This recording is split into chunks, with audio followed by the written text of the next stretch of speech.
Hello, my study mates. Welcome to the channel of Learn Law with me. So ये पहली video है Learn Law with me की. So basically मैं आपको बता देती हूँ इसमें हम अपने जो भी सेक्शंस है BNS के या BNSS के या BSSC के वो लर्न के साथ समझेंगे भी. It's not a literal meaning of learn कि हम रट्टा ही लगा रहे हैं, तो हम समझेंगे. सो स्टार्ट करते हैं वीडियो. प्लीज सब्सक्राइब अगर आपको इस वीडियो से कुछ भी समझ आएगा, मैं आपको पहले ही बोल देती हूँ. So let's start video. Chapter 5 of BNS which is Bharatiya Nyaya Sanhita 2023 which is corresponds to IPC. कोई भी नहीं, बिकॉज ये हमारा नया सेक्शन चैप्टर है. बट ये हमारा नया चैप्टर, इसका मतलब ये नहीं है कि इसमें सेक्शंस हमारे जो है वो भी नए हैं. इट्स मतलब ये जो सारे सेक्शन थे वो हमारे IPC में इधर उधर थे, क्लटर हुए थे. तो let's start with the video. So chapter 5 of BNS हमारा offences against women and children के बारे में डील करती है. इंडियन BNS में हमारा ये सबसे बड़ा चेंज हुआ है कि हमारी गवर्नमेंट लेजिस्लेचर ने हमारे इसमें एक स्पेसिफिक चैप्टर इंक्लूड किया है जिसमें हमारे सारे कंसोलिडेट करा है, मतलब सब सारे सेक्शंस को एक ही जगह कर दिया जो भी ऑफेंसेस वुमेन और चिल्ड्रन के थे. इसमें हमारे 4 पार्ट है, हम 4 पार्ट में पढ़ेंगे 3 वीडियो होगी इस पूरे उसकी. सो पहला हम लोग पढ़ेंगे ये सेक्शुअल ऑफेंसेस का पहला पार्ट ए है. ओके, सबसे पहले मैं आपको इसका ऑब्जेक्टिव बता देती हूँ, इस चैप्टर का क्या ऑब्जेक्टिव था. सो हमारा जो क्रिमिनल लॉ था ना पुराना, तो वो एक ऑब्जेक्टिव पे बेस्ड था कि आप एक इनोसेंट पर्सन को आप उसको सजा ना, ऐसा नहीं है कि उसको सजा हो जाए, चाहे आप हजार कन्विक्ट गिल्टी पर्सन को जाने दो. तो हमारा ये था, थोड़ा हमारा कन्विक्ट के बेस पे ऑफेंडर के तरफ था लीनियंट थोड़ा क्रिमिनल लॉ. बट जो ये BNS है ना, ये विक्टिम सेंट्रिक अप्रोच को हमारा रिफ्लेक्ट करता है. ये काफी सारे ऐसे प्रोविजन इंक्लूड करता है जो हमारे विक्टिम को फायदा दे. सो सबसे पहला तो ये विक्टिम सेंट्रिक है, पूरा चैप्टर ही ये हमारे विक्टिम के लिए है. फिर इसने स्ट्रिक्ट थोड़ी पनिशमेंट्स और बढ़ाई है, तो स्ट्रिक्टर पनिशमेंट है. मॉडर्नाइजेशन, ऑफ कोर्स ये जो IT एक्ट है ना, वो हमारा BNSS में इंक्लूड किया गया है, चाहे वो फोरेंसिक डिपार्टमेंट के थ्रू करा गया हो, इलेक्ट्रॉनिक रिकॉर्ड को वैलिड बनाने के लिए किया गया हो. तो इसमें हमारा इंक्लूड किया गया है IT एक्ट को भी. तो सेक्शन जैसे फॉर एग्जांपल सेक्शन 78 जो स्टॉकिंग को डील करता है, वो मॉनिटर करता है use of women on internet, email और any other form of electronic communication. ये ई-स्टॉकिंग की बात कर रहा है एग्जैक्टली, जो आप FB करते हो, आपको रोज एक बंदा आके स्टॉक कर रहा है या ईमेल कर रहा है इंटरनेट पे and etcetera.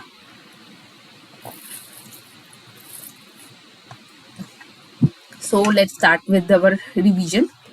Section 63 rape corresponds to section 375 of IPC. ये ऐसा का ऐसा उठा के इन्होंने रख दिया है. एंड मैं आपको इसको याद करने का तब भी, जो हमारे फेलो हो सकता है जो भी LLB में हो, BLLB में हो, तो उनको याद करने का तरीका बता देती हूँ. पीमा penetrates, insertion, manipulation and applies. Penetrate कहाँ करेगा? Vagina, mouth, urethra, anus. Insert क्या करेगा? कोई भी object in vagina, urethra and anus. फिर उसके मैनिपुलेट्स क्या करेगा? Body part to cause penetration and applies mouth to vulva, vagina, uterus and anus. ये डेफिनेशन हो गई रेप की. बट इट ऑल्सो इंक्लूड्स 7 ऐसे इंस्टेंसेस करते हैं जहाँ पर रेप माना जाएगा. सबसे पहले है against her will and against her consent. So there is a huge difference.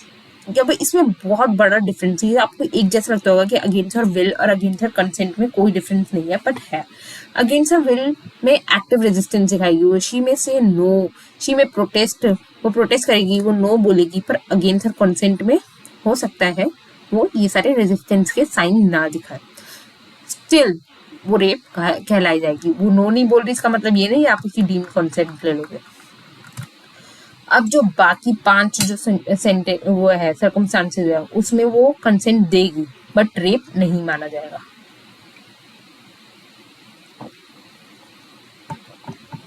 पहला है कंसेंट बाय फेयर फिर डिसीटफुल मीन्स, तीसरा इंटॉक्सिकेशन, चौथा इनकैपेबल और पांचवा 18 ईयर्स ऑफ एज के बिलो है। ये 5 हमारे सर्कमस्टेंसेस है जिसमें कंसेंट हमारी दी जाएगी पर वो वैलिड कंसेंट नहीं मानी जाएगी। अब ये जो सेक्शन है ये फॉलोड बाय 2 एक्सप्लेनेशन है। पहला एक्सप्लेनेशन तो लेबोरिया मजोरा ऑल्सो इंक्लूड वेजाइना, बट दूसरा एक्सप्लेनेशन हमारे लिए बहुत इंपॉर्टेंट है because it gives a definition. ये हमारे डेफिनेशन देती है कि कंसेंट होता क्या है। सो कंसेंट है अनइक्विवोकल एग्रीमेंट, वॉलेंट्री अनइक्विवोकल होनी चाहिए, वॉलेंट्री एग्रीमेंट होनी चाहिए, एक्सप्रेस होनी चाहिए थ्रू वर्ड्स, जेस्चर्स और verbal and non verbal communication. इसका बहुत बेस्ट एग्जांपल है Tukaram versus state of Maharashtra. शायद हम आगे डिस्कस करेंगे उसको, अगर नहीं करेंगे तो अगली वीडियो में करेंगे because this video is totally for the sections. और फिर लास्ट में कुछ इम्पोर्टेंट केस लॉ भी करेंगे। खैर इसमें 2 एक्सेप्शन है जो कि बहुत ही इम्पोर्टेंट है। पहला एक्सेप्शन है अलाउइंग मेडिकल प्रोसीजर्स, जो हम लोग एंड में हम लोग 2 फिंगर्स टेस्ट के बारे में पढ़ेंगे, कैसे गवर्नमेंट ने मेडिकल प्रोसीजर्स जो हमारा 2 फिंगर्स टेस्ट था उसको डिसअलाउ किया है। पर हाँ, अगर कोई वैलिड मेडिकल प्रोसीजर कर रहा है तो हम उसको कभी भी रेप नहीं करेंगे। और एक्सेप्शन 2 जो थोड़ा बारबेरिक लगा मुझे, कि अगर एक वुमेन 18 ईयर्स ऑफ एज है अब और वो मैरिड है तो उसको क्या कहते हैं मैरिटल रेप, मतलब अगर विदाउट कंसेंट कोई भी सेक्सुअल इंटरकोर्स हो तो उसको वैलिड माना जाएगा, उसको रेप नहीं माना जाएगा। मतलब बेसिकली एक्सेप्शन 2 हमारा मैरिटल रेप को अलाउ करता है। इसमें भी हम लोग आगे इसकी एक पिटीशन पढ़ेंगे दिल्ली हाई कोर्ट में थी, फिर उसके बाद उन्होंने अलाउ ही कर दिया है marital rape for various, of course उन्होंने कुछ देख के ही किया होगा, पता नहीं, मैं इस पर डिस्कस नहीं करती। बट अलाउइंग मेडिकल प्रोसीजर्स, इसमें उन्होंने वैलिड मेडिकल प्रोसीजर्स को रेप नहीं माना गया है। आपको पता ही है कि 18 ईयर से जो बिलो लड़की होती है, इसमें जो हमने ये वाला जो हमने क्या कहते हैं, आपको ये दिख रहा है सेक्शन, तो इसमें बिलो 18 ईयर मैरिड और अनमैरिड दोनों वुमेन्स इंक्लूड है। ओके, चलिए आगे चलते हैं। तो सेक्शन 64 बहुत ही इम्पोर्टेंट सेक्शन है बिकॉज ये ही हमें पनिशमेंट के बारे में बताता है। मैंने देखा है ये वाला जो सेक्शन है सेक्शन 64, ये हमारे, मैं आपको बताऊँ, SC क्लर्कशिप के एग्जाम में आया था पिछले साल, कि उसने रेप की हमें पूछी थी कितना है पनिशमेंट फॉर रेप। सेक्शन 63(2) में जो हमारे पढ़ा है कि विदाउट कंसेंट और वो है, तो उसमें रिग्रेस इम्प्रिजमेंट और मिनिमम 10 ईयर्स और maximum life imprisonment plus fine. इसमें मैं आपको एक बात बता दूं, ये हर जगह ही इम्पोज होगा। पहले फाइन, जहां भी फाइन लिखा होगा ना रेप और इन सब में, तो 2 एक्सप्लेनेशन आप मान के चलिएगा, मैं हमेशा नहीं करूंगी, इंक्लूड करूंगी। पहला, फाइन जो है वो एक्यूज विक्टिम को दिया जाएगा जो भी होगा, और फाइन जो है वो उतना होगा कि कम से कम उससे उसके मेडिकल एक्सपेंसेस और जो भी उसको लॉस हुआ है वो सारे कवर हो जाए। ओके, सो मिनिमम याद रखिएगा 64(1) में 63(2) मतलब जो रेप की जो भी डेफिनेशन है, रेप की डेफिनेशन है, उसमें जो फाइन दिया गया है वो मिनिमम 10 ईयर्स है और मैक्सिमम लाइफ इम्प्रिजमेंट है। तो ये दोनों को मैं कर देती हूँ थोड़ा इसको हाईलाइट बिकॉज ये इंपॉर्टेंट है हमारे लिए। ठीक है, 10 ईयर्स की दे रखी है, वैसे तो याद ही रहेगा आप लोगों को। लाइफ इम्प्रिजमेंट दे रखी है, मैक्सिमम भी पूछ लेते, मिनिमम भी पूछ लेते कि आपको कितना मिनिमम दे रखा है, मैक्सिमम कितना दे रखा है। सेक्शन 64(2) स्पेशल पर्सन से डील करता है। बेसिकली कि क्या कहता है, इसमें 64(2) में हमें स्पेशल पर्सन से डील करता है कि इसमें जो स्पेशल पर्सन जो इंक्लूड किए उसमें हमारा फिड्यूशरी रिलेशनशिप है। मतलब इसमें एग्रीवेटेड फॉर्म ऑफ इम्प्रिजमेंट देंगे हम लोग। इसमें भी रिग्रेस इम्प्रिजमेंट दिया है, इसमें भी हम लोग रिग्रेस इम्प्रिजमेंट ही देंगे, बट लाइफ इम्प्रिजमेंट में थोड़ा बदल जाएगा, जो कि imprisonment for the remainder of person natural life. यहाँ पर इन दोनों में डिफरेंस अभी हम आगे बताएंगे। पहले स्पेशल पर्सन याद कर लेते हैं हम। हमारा पब्लिक सर्वेंट, आर्म फोर्स, फिर उसके बाद manager staff of jail, hospital, guardian teacher और commits women to be pregnant, communal violence. ये थोड़ा इसमें स्पेलिंग वगैरह में मिस्टेक है, देख लीजिए, वायलेंस रिपीटेडली रेप कोई करे, हम लोग ये रिपीटेडली रेप जो है ना, हम लोग सेक्शन 71 में भी इंक्लूड वो करेंगे, डील करेंगे, ठीक है। इंडेंजर्स लाइफ ऑफ वुमेन और मेंटल फिजिकल डिसेबिलिटी, तो हम याद रखेंगे हमारा सेक्शन 64 में 10 ईयर्स मिनिमम इम्प्रिजमेंट दे रखी है and maximum imprisonment life imprisonment दे रखी है, ओके। अब जो डिफरेंस मैं आपको बताना चाह रही हूँ कि इन्होंने एग्रीवेटेड फॉर्म क्यों रख रखा है यहाँ पर, remainder of person of natural life का मतलब क्या होता है ना। इसमें भी रिग्रेस इम्प्रिजमेंट ही दे रखा है, लेकिन मैं चेक कर लूँ।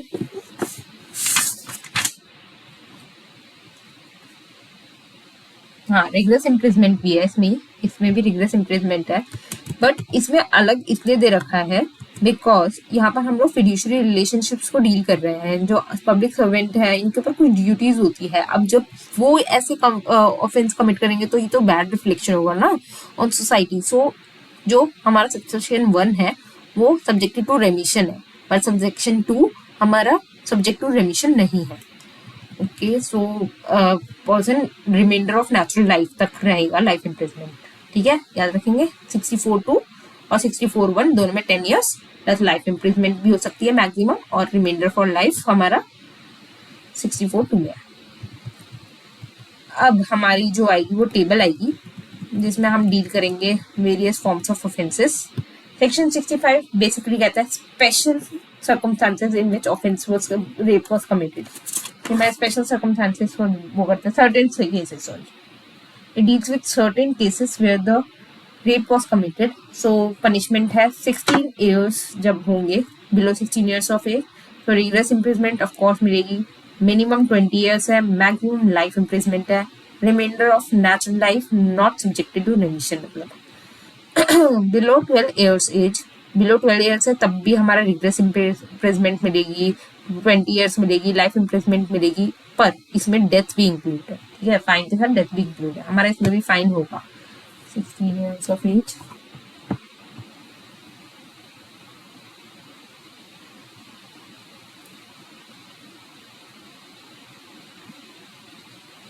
हाँ, तो हमारा इसमें फाइन है, और इसमें 12 ईयर्स ऑफ एज में याद रखिएगा हमारा डेथ इंक्लूडेड है। सेक्शन 66 हमारा डील करता है पनिशमेंट की कितनी मिलेगी उन लोगों को जो वेजिटेटिव परसिस्टेंट और डेथ स्टेट में छोड़ के जाते हैं। ये बेसिकली हमारा 2018 के बाद ऐड हुआ था, क्रिमिनल अमेंडमेंट के बाद जो निर्भया वाला केस हुआ था। तो इसमें भी हमारा 20 ईयर्स है, minimum 20 years, maximum life imprisonment और रिमाइंडर ऑफ लाइफ, इसमें भी डेथ इंक्लूड है। एक्चुअली ना हमारे डेथ देते नहीं है, हमारा इतना भी रिग्रेस वो नहीं है आईपीसी की हर चीज में डेथ दे, तो rarest of the rarest case, ये तो आपको याद ही होगा ना, डेथ पेनल्टी तभी देते हैं। तो सिर्फ 12 years of age and vegetative state पे हमारा डेथ इंक्लूडेड है, और कहीं भी इंक्लूडेड नहीं है हमारे ना इसमें BNSS में, ओके। सो फिर उसके बाद 66 हो गया हमारा। 65 क्या हुआ, सर्टेन केसेस में जिसमें हमने 12 और 16 ईयर्स बिलो की एज के बच्चों को देखा, 20 ईयर्स है, लाइफ इम्प्रिजमेंट है, 12 ईयर्स में आपको डेथ भी है, 66 में पनिशमेंट फॉर वेजिटेटिव स्टेट्स है, परसिस्टेंट वेजिटेटिव स्टेट है, 20 ईयर्स है, लाइफ इम्प्रिजमेंट है, डेथ भी है। अब जो नीचे जो आएंगे ना वो थोड़े कम रिग्रेस आएंगे। 66 में हमारा पनिशमेंट है, ये हो गया। 67 में हमारा पनिशमेंट है सेपरेशन के लिए, तो सेक्सुअल इंटरकोर्स व्हेन हस्बैंड और वाइफ सेपरेशन पीरियड में हो, तो कोई भी जबरदस्ती सेक्सुअल इंटरकोर्स करता है हस्बैंड, तो उसको 2 to 7 ईयर्स की पनिशमेंट दी जाती है। फिर उसके बाद पर्सन इन अथॉरिटी, तो इसमें भी रेगुलर इम्प्रिजमेंट 5 to 10। ये सिर्फ आपको याद करना है, लिटरली रट्टा लगाना है। मैंने आपको टेबल फॉर्म में इसलिए ही दिया है ताकि आप आराम से रट्टा लगा सके, बिकॉज ये कभी कभी आ जाते हैं हमारे प्रीलिम्स में। 69 deceitful means when includes false promise. False promise क्या क्या फॉल्स प्रॉमिस करेगा, एम्प्लॉयमेंट और प्रमोशन के लिए कर सकता है, मैरिज के लिए हो सकता है, या फिर अपनी सप्रेसिंग आइडेंटिटी के लिए हो सकता है। सो ये हमारा इधर डिस्क्रिप्शन 10 ईयर्स होगा। सेक्शन 70 हमारा इम्पोर्टेंट है। सेक्शन 70 आपको याद रखना चाहिए, इसका सेक्शन भी कॉरेस्पॉन्ड, वैसे तो सारे सेक्शन याद रखने चाहिए। जैसे हमारा, हम एक बार और रिवाइज कर लेंगे, सेक्शन 65 हमारा होता है, सेक्शन 64 हमारा पनिशमेंट फॉर रेप दे रखा है। सेक्शन 65 हमारा सर्टेन सर्कमस्टांसेस दे रखा है, जिसमें बिलो 16 और 12 ईयर्स ऑफ एज है। बिलो 12 ईयर्स ऑफ एज में हमारा डेथ है। सेक्शन 66 हमारा पनिशमेंट देता है वेजिटेटिव स्टेट में, इसमें भी हमारा 20 years plus death plus life imprisonment है। फिर 67 हमारा सेपरेशन पे है। 68 हमारा पर्सन इन अथॉरिटी पे है। 69 हमारा डिसीटफुल उस पे है। और 70 हमारा गैंग रेप पे है। गैंग रेप में भी आपको रिगरस इम्प्रिजमेंट मिलेगी, मिनिमम 20 ईयर्स के लिए, maximum life imprisonment, natural person life of offender. Below 18 years के लिए कर रहा है तो पक्का ही लाइफ इम्प्रिजमेंट के लिए जाएगा वो, प्लस फाइन। ठीक है। सेक्शन 71 मैंने आपको बताया था, जो हमने सेक्शन 64 में 64(2) में हमने स्पेशल सर्कमस्टांसेस पढ़े थे, तो इसमें लाइफ इम्प्रिजमेंट था, क्या कहते हैं, रिपीटेड ऑफेंडर का नाम था। तो सेक्शन 71 रिपीटेड ऑफेंडर जिसकी लाइफ इम्प्रिजमेंट डेथ है। ओके, ये मैंने आपको बता दिया कि एक्सप्लेनेशन ये दो होने चाहिए, है ना। अब सेक्शन 72 डील करता है disclosure of identity. Section 72 section 73 ना थोड़े स्पेशल है, ये रेप से नहीं डील करते, बट ये डील जो बंदा मतलब रेप कर रहा है उससे डील नहीं करते, पर ये डील करता है जब भी कोई भी ऐसी प्रोसीडिंग्स को पब्लिश कर देता है या डिस्क्लोज कर देता है उस आइडेंटिटी को, तो ये उन ऑफेंसेस से डील करता है। जैसे सेक्शन 72 डिस्क्लोजर कर दिया कोई भी आइडेंटिटी को, तो उससे डील करता है, इसमें 2 years प्लस फाइन है। याद रखिएगा, हमारा जो सेक्शन 67 है, जो हमारा क्या कहते हैं उसका था सेपरेशन का था, उसमें भी 2 years प्लस फाइन था। फिर उसके बाद उसके एक्सेप्शंस मैंने कुछ लिख रखे हैं। Disclosure of identity victim, order in writing by OIC, authorization by the victim, authorization by the next kin of the victim. तो आप इसमें सेक्शन 72 में एक बार आप ये भी जाके देख लेना कि नेक्स्ट किन का ना उसने लिख रखा है कि कौन कौन होगा। ऐसा नहीं है कोई भी दोस्त के बोल दे कि हम नेक्स्ट किन है भाई, तो उसकी आइडेंटिटी डिस्क्लोज कर दे 72 में। 73 डील करता है हमारा कि कोई भी पब्लिश कर दे बिना ऑथराइजेशन के, तो उसको भी 2 years प्लस फाइन की सजा होगी। एक्सप्लेनेशन, प्रिंटिंग और publication of the judgement does not lead to the offence. With authorization है ये।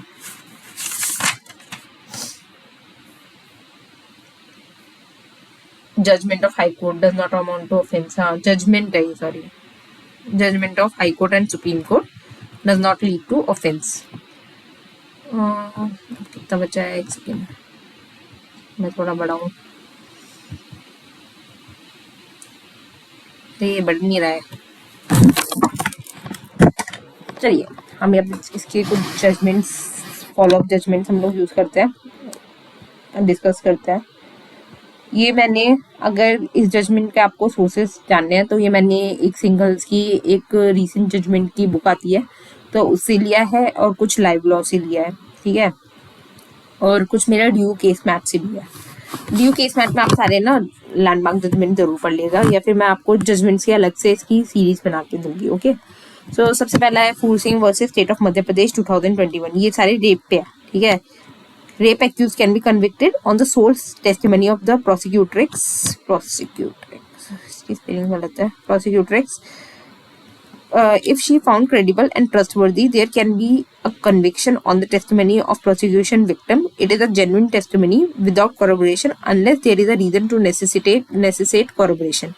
So, Phool Singh versus state of Madhya Pradesh में सीधे सीधे कहता है कि विक्टिम की सोल टेस्टिमनी जो है वो हमारे लिए इनफ है कि हम उसको कॉन्विक्ट कर सके, कॉन्विक्शन में बोल सके। हम पर उसको कॉरोबोरेशन में तभी भेजेंगे जब प्रोसिक्यूशन को लगेगा कि ये अब भाई उसकी थोड़ी हमें गड़बड़ लगी है उसकी टेस्टिमनी में, तो हमें इसके कॉरोबोरेशन की जरूरत है, तभी हम भेजेंगे, वरना हम लोग ऐसी फॉल्स उसमें नहीं भेजेंगे। ये बहुत इंपॉर्टेंट जजमेंट इसलिए है क्योंकि ये हमें प्रोसिक्यूट्रिक्स को एक पावर देती है कि आपकी सोल टेस्टिमनी इम्पोर्टेंट है, आपको झुटलाया नहीं जाएगा, ठीक है। पहले झुटला दिया जाते थे, अब नहीं, जाएगा। तो ये हमारा Phool Singh versus state of Madhya Pradesh 2021 का जजमेंट है, जिसमें हमारा conviction same on the sole basis of prosecutrix testimony पे हो जाएगा। सेकंड जजमेंट देखते हैं, Aparna Bhatt versus state of Madhya Pradesh. अच्छा हाँ, ये मेरा फेवरेट जजमेंट है, बिकॉज इसमें हमारे सुप्रीम कोर्ट ने गाइडलाइंस इशू करने को कहा था various public prosecutors, various hospitals and LLB में जेंडर सेंसिटाइजेशन का कोर्सेज एंड एआईबी में इसके क्वेश्चंस इंक्लूड करने को कहा था। क्योंकि क्या होता था कि जैसे विक्टिम जाती थी कोई भी हॉस्पिटल में या फिर उससे कोई पूछताछ होती थी तो already she was not feeling secure, ठीक है, और इतने ट्रॉमा के बाद कोई आपसे ऐसे क्वेश्चन पूछे तो it is not good. And हमारी जो हॉस्पिटल एंड हमारे जो पुलिस स्टेशन एंड वो सब थे वो ज़्यादा बहुत क्रुएलिटी और उनको थोड़े जजमेंट लुक्स या फिर उनको ऐसे क्वेश्चन पूछते थे। तो यहाँ पर पूरी गाइडलाइंस इन्होंने करी थी।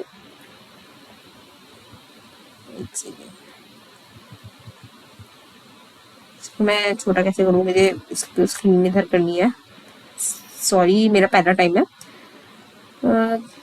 तो ये ऐसे ही करते हैं। पहला जो करती है, bail condition should not mandate require permit contact. ऐसी कोई बेल कंडीशन नहीं दी जाएगी जिसमें हमारा एक्यूज जो है उसको कोई भी कांटेक्ट करना पड़े कंप्लेनेंट के लिए। ऑफ कोर्स वो हरास करेगा या फिर उससे कोई भी धमकाएगा भगाएगा, तो इसलिए ये कंडीशन नहीं रखी जाएगी। ये बोला जाएगा, कंडीशन रखी जाएगी कि आप उससे कोई भी कांटेक्ट नहीं करोगे। सर्कमस्टांसेस ऑफ थ्रेट जहाँ भी हो या फिर of reports from the police, the nature of protection shall be separately considered। यहाँ पर भी ऐसे सर्कमस्टांसेस लगेंगे कि जो विक्टिम है या कंप्लेनेंट है उसको थ्रेट फील हो सकता है, सो उसको सेपरेट ऑर्डर देंगे प्रोटेक्शन के फॉर द एक्यूज्ड। अगर उसको बेल मिलेगी तो विद इन 2 days बेल के विद इन 2 days उसको क्या कहते हैं विक्टिम को इन्फॉर्म करा जाएगा। इस मैंने शायद उल्टा लिख दिया, इन्फॉर्मिंग द विक्टिम है। डिस्कशन ऑफ प्रोसिक्यूटरी ड्रेस और बिहेवियर और past conduct granting bail will not ये पेट्रियर्कल माइंडसेट नहीं हमारी डिस्कस करी जाएगी। जो बेल और इसके टाइम पे कि उसने कपड़े कैसे पहने थे, ये बहुत होता था पहले कि आपने देखा ही होगा कि इसने जीन्स पहनी थी और इसलिए हो गया वगैरह वगैरह, ये भी नहीं देखी जाएगी।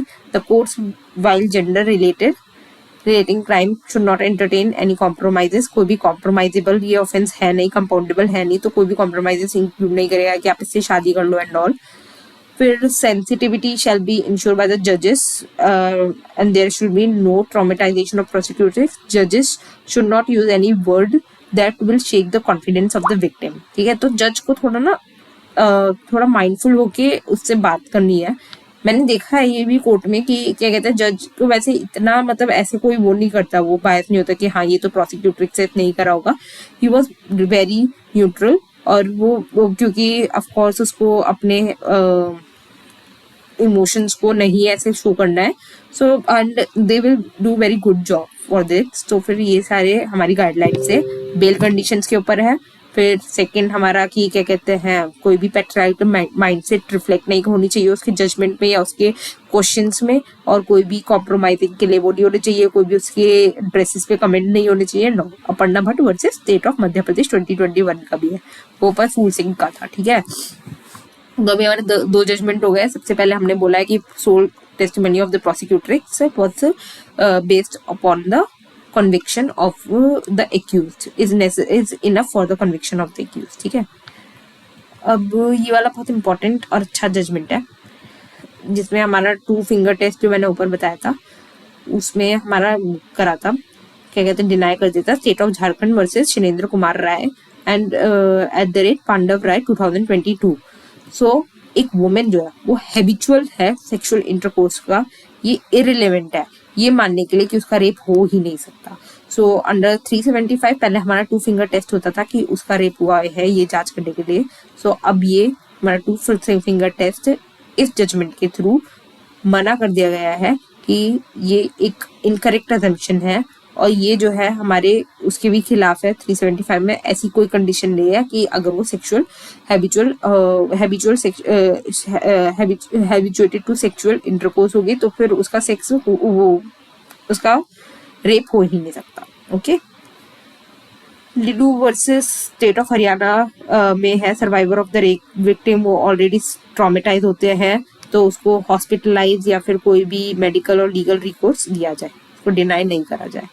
Okay, RIT foundation versus union of India, ये बहुत अच्छा जजमेंट था।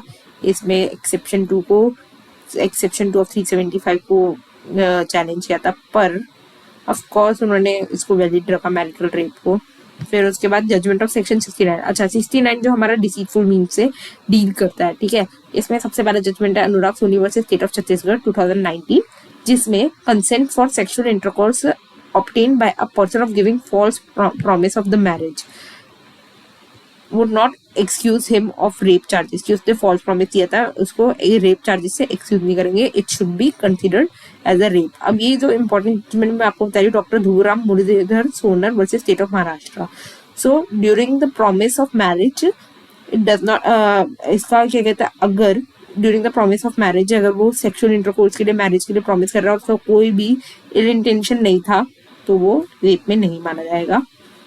हम डॉक्टर ध्रुवराम मुरलीधर सोनम में इसका एक और जजमेंट था, मुझे याद नहीं आ रहा, चलिए मैं उसको अगली वीडियो में आपके साथ डिस्कस कर लूंगी। पर हाँ, उसमें भी यही था कि अगर आपका इंटेंशन नहीं है ना फॉल्स प्रॉमिस देने का तो उसको रेप नहीं माना गया था, चाहे वो उसके बाद शादी नहीं करता है। पर उसने बोला कि मेरा तो इंटेंशन नहीं था, शायद कुछ ऐसा था कि उसने फॉल्स प्रॉमिस, उसने प्रॉमिस किया with the intent to get into the sexual intercourse, पर उसका फॉल्स प्रॉमिस नहीं था, उसके घर वाले नहीं माने थे, तो वो रेप में नहीं माना जाएगा बिकॉज उसने इसका सोल इंटेंशन तो पहले मैरिज का ही था ना, वो तो बाद में जो भी सर्कमस्टांसेस हुए उसके बाद नहीं हुआ, तो इसलिए नहीं माने जाएंगे। तो ये वीडियो होती है हमारी खत्म। एंड ये मेरा पहली बार था, तो अगर कोई गलती हो गई हो तो ऑब्वियसली बहुत स्पेलिंग मिस्टेक है, मैंने अभी देखा। बट हाँ, ये मेरे बहुत ही शॉर्ट उसके लिए क्या कहते हैं प्रीलिम्स के लिए मेरे नोट्स से मैंने आपके साथ शेयर किया है। एंड होप ये आपको वीडियो अच्छी लगी हो। Keep revising, keep learning, keep cracking exams and all the best all, and just wait for my next video. जब तक के लिए subscribe to my learn law with me. Okay, bye.